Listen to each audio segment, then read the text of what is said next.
Well, if someone was to ask me to describe Irene in 3 words, it would be impossible. We got married on the 4th of January 1975.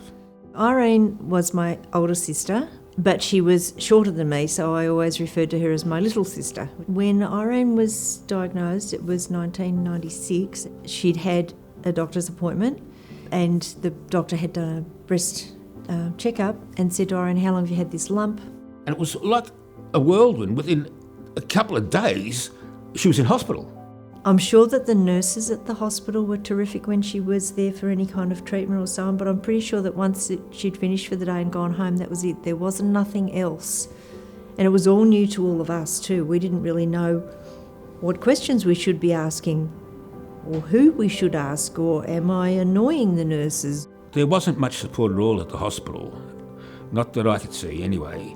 Maybe a social worker came in once or twice, and then everything was going really well.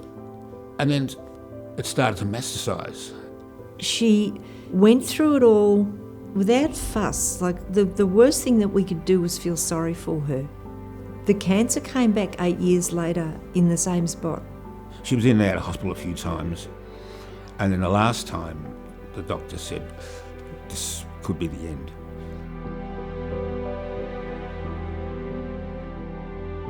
You know how I found out about the McGrath Foundation?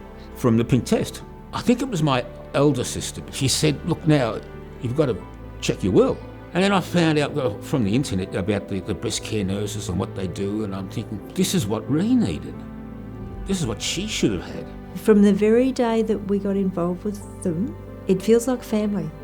The only thing I can do is to leave in my will to the McGrath Foundation.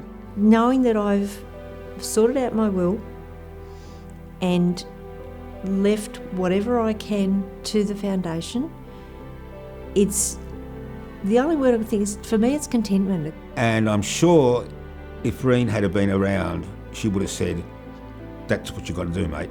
And that's why Kaye and I are doing what we do, is so that more and more people who are in this situation can get the help they deserve. But to actually be able to think that that money is going to go to put to use straight away to buy our nurses. She would have just said, this is what we have to do.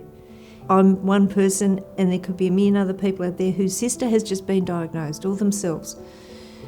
They can literally get that help and have their McGrath angel to answer all the questions, to help them, to talk to them, to maybe go to appointments with them. You don't have to have been touched personally with breast cancer. If more and more people just gave a little bit, well then it would end up to be a big bit.